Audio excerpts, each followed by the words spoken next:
Sir अब ना जब बात चली है ना, मतलब देखो थोड़ा सा ना डाउट है, हमारा जो ये पॉडकास्ट सुनते हैं ना, ये स्टूडेंट भी सुनते हैं, चार्टर्ड अकाउंटेंट भी सुनते हैं और एंटरप्रेन्योर्स भी सुनते हैं, स्टार्टअप वाले हो, नॉर्मल बिजनेस हो। बड़ा कंफ्यूजन चल रहा है रिगार्डिंग दैट इंटरेस्ट वाला फैक्टर सर, कि डिलेड पेमेंट है, उसे सरल शब्दों में समझा सकते हो? बिल्कुल ऐसा है, वर्ल्ड वाइड जो एमएसएमई का कंट्रीब्यूशन है जीडीपी में वो 50 to 60% है। हमारे देश में लगभग 30 to 35% है। गवर्नमेंट ऑफ इंडिया चाह रही है कि भाई ये जो एमएसएमई है हम इसको सपोर्ट करें, राइट सर। क्योंकि एमएसएमई की सपोर्ट होगी तो हमारी जीडीपी बढ़ेगी। इसलिए गवर्नमेंट ने बहुत सारी स्कीमें निकाली हैं। जैसे एक तो पहले 2 करोड़ रुपए तक का लोन विदाउट कोलेटरल सिक्योरिटी मिलता था, लेकिन 1 अप्रैल 2023 से वो 5 करोड़ हो गया। यानी कि एमएसएमई कोई भी सिर्फ रजिस्ट्रेशन, और रजिस्ट्रेशन का मतलब ऑनलाइन रजिस्ट्रेशन, कोई फिजिकल डॉक्यूमेंट नहीं, कोई फीस नहीं, आपको 5 करोड़ रुपए तक का लोन सरकार दे रही है। दूसरी जो सपोर्ट करती है एमएसएमई मिनिस्ट्री आपको रिकवरी में सपोर्ट करती है। लास्ट ईयर बजट में उन्होंने एक और चेंज किया था सेक्शन 43BH में।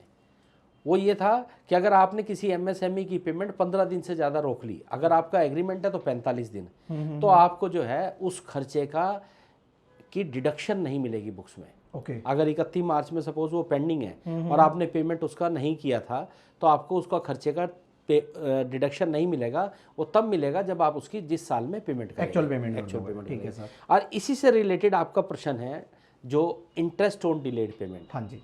सरकार कितना बड़ा सपोर्ट कर रही है एमएसएमई को। सरकार कहती है कि अगर आपने किसी एमएसएमई की पेमेंट रोकी, वो 15 दिन या 45 दिन, स्टैंडर्ड टाइम इज 15 डेज, लेकिन अगर आपका एग्रीमेंट है तो आप 45 दिन तक उसे एक्सटेंड कर सकते हैं।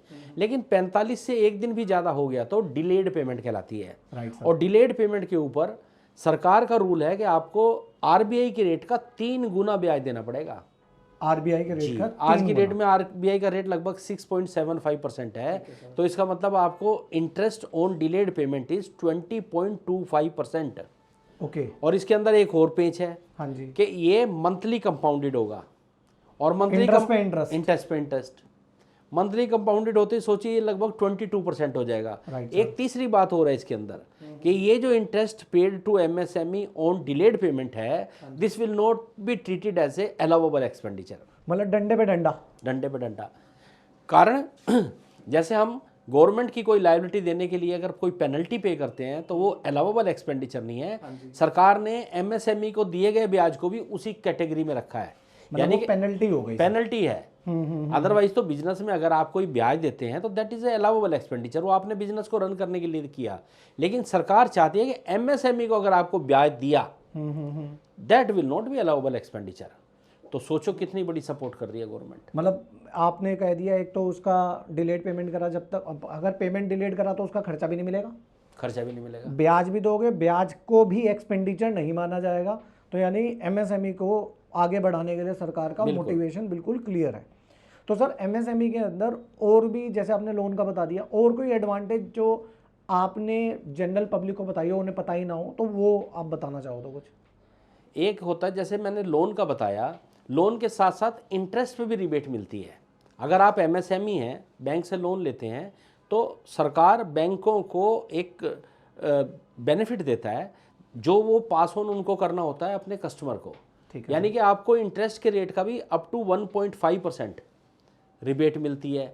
यदि आप एमएसएमई हैं तो एमएसएमई होने के नाते मान लीजिए आपने कोई ट्रेडमार्क रजिस्टर्ड किया, तो ट्रेडमार्क की पूरी रिएम्बर्समेंट मिलती है, कॉपीराइट की मिलती है, जितने भी इस तरह के, यानी कि अगर कोई एग्जीबिशन अटेंड करने आप जा रहे हैं उसकी रिएम्बर्समेंट है, इंटरनेशनल एग्जीबिशन अटेंड करने जा रहे हैं उस पे है, बिजली के बिल पे है, इनकम टैक्स में भी है। बहुत सारी चीज़ें हैं जहाँ पे एमएसएमई को बीइंग एमएसएमई बहुत बेनिफिट सरकार देती है।